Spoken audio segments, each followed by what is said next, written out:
किसके कहने पर तुमने ऐसा किया? यह उसके बस की बात नहीं है। एक बात तो पक्की है, मैं नहीं आऊँगा। भगवान न करे वो फेल हो। कभी सोचा भी नहीं था कि वो ऐसा करेगा। क्या आप इन सेंटेंसेस को इंग्लिश में ट्रांसलेट कर सकते हैं? अगर आप इन्हें ट्रांसलेट करना चाहते हैं तो आपको सिर्फ टेंसेस और ग्रामर की ही नहीं, साथ ही साथ एडवांस इंग्लिश स्ट्रक्चर की भी नॉलेज होनी चाहिए। आज की वीडियो में हम वही सीखने वाले हैं, advance English structure with their meanings and examples. तो वीडियो पसंद आए तो लाइक और शेयर ज़रूर करिएगा। अगर आप हमारे चैनल पे पहली बार आए हैं तो चैनल को सब्सक्राइब कर बेल आइकन को क्लिक करिएगा। अगर आप एडवांस इंग्लिश स्ट्रक्चर की सारी वीडियोस को देखना चाहते हैं तो मैं लिंक डिस्क्रिप्शन में दे दूंगा, आप वहां जाकर 1 बाय 1 करके सारी वीडियोस को देख सकते हैं। फिलहाल वीडियो शुरू करते हैं।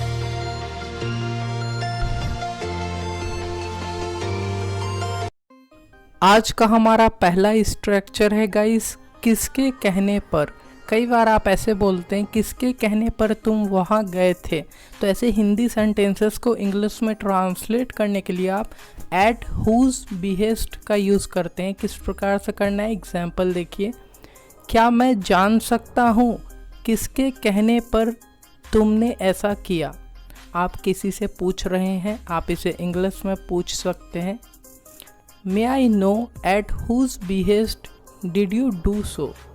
May I know at whose behest did you do so? आप इस तरीके से इसका यूज़ करते हैं। एक और एग्जाम्पल देखिए। मैं जानना चाहता हूँ किसके कहने पर तुम वहाँ गए। आप पूछ रहे हैं किसी से, आप इसे इंग्लिश में पूछ सकते हैं। I want to know at whose behest did you go there? I want to know at whose behest did you go there? आज का हमारा अगला स्ट्रक्चर है गाइस, बस की बात न होना। कई बार आप ऐसे बोलते हैं, यह तुम्हारे बस की बात नहीं है। तो ऐसे हिंदी सेंटेंसेस को इंग्लिश में ट्रांसलेट करने के लिए आप not one's cup of tea का यूज़ करते हैं। किस प्रकार से करना है, एग्जाम्पल देखिए। गाड़ी चलाना सब की बस की बात नहीं है, पर उसे चलाना आता है। आप किसी को बता रहे हैं इस तरह से, आप इसे इंग्लिश में बता सकते हैं। Riding a bike is not everyone's cup of tea, but he knows how to ride.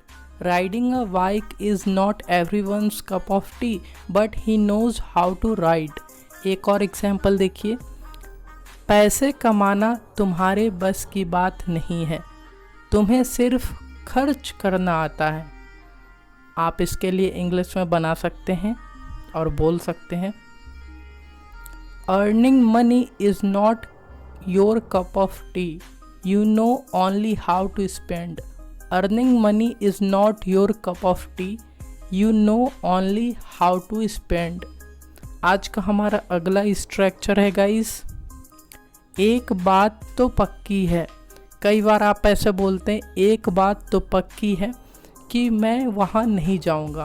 तो ऐसे हिंदी सेंटेंसेस को इंग्लिश में ट्रांसलेट करने के लिए आप बोलते हैं, वन थिंग इज़ श्योर। कैसे करना है, एग्जाम्पल देखिए। एक बात तो पक्की है कि अब मैं वहाँ कभी नहीं जाऊँगा। आप इसके लिए सिंपली इंग्लिश में ट्रांसलेट कर सकते हैं और बना सकते हैं। One thing is sure, now I will never go there.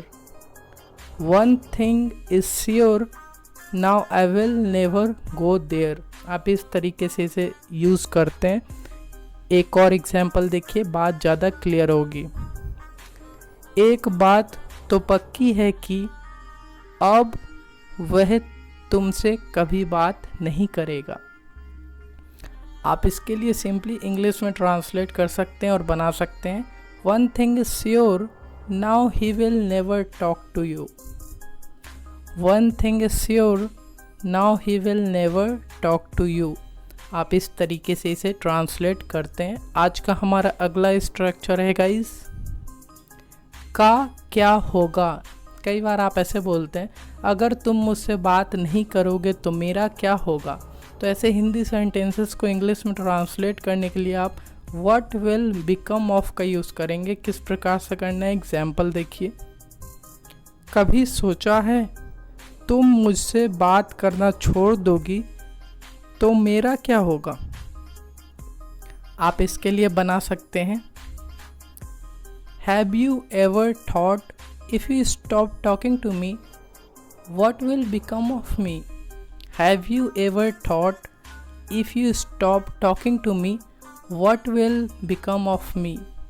एक और एग्जाम्पल देखिए, अगर मैं तुमसे बात नहीं करूँगा तो तुम्हारा क्या होगा। आप इस तरीके से बोल रहे हैं, आप इसे इंग्लिश में बना सकते हैं और बोल सकते हैं, if I don't talk to you what will become of you. If I don't talk to you what will become of you. आप इस तरीके से इसका यूज़ करते हैं। आज का हमारा अगला स्ट्रक्चर है गाइस, भगवान ना करे कि। कई बार आप ऐसे बोलते हैं, भगवान ना करे कि ऐसा हो। तो ऐसे हिंदी सेंटेंसेस को इंग्लिश में ट्रांसलेट करने के लिए आप गॉड फॉरबिड डैट का यूज़ करते हैं। किस प्रकार से करना है, एग्जाम्पल देखिए। भगवान ना करे कि तुम फेल हो जाओ तो तुम क्या करोगे। आप इसे इंग्लिश में बना सकते हैं और बोल सकते हैं, God forbid that you should fail, then what will you do? God forbid that you should fail, then what will you do? Guys, आप यहाँ पर should का यूज़ करते हैं। एक और एग्जाम्पल देखिए, भगवान न करे वो तुमसे दूर चली जाए तो तुम अपना ख्याल कैसे रखोगे।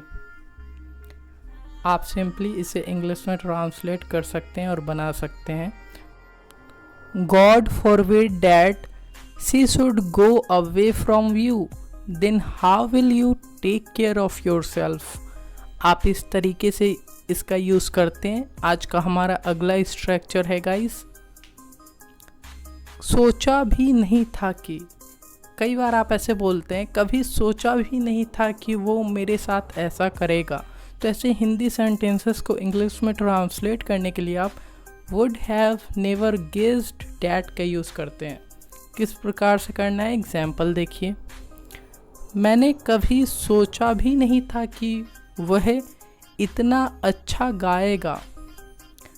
आप बना सकते हैं, I would have never guessed that he would Singh so well. I would have never guessed that he would sing so well। एक और एग्जाम्पल देखिए, बात ज़्यादा क्लियर होगी। मैंने कभी सोचा भी नहीं था कि वह मेरे साथ ऐसा करेगा।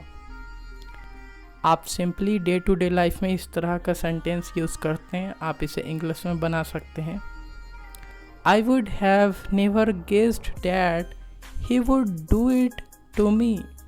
I would have never guessed that he would do it to me।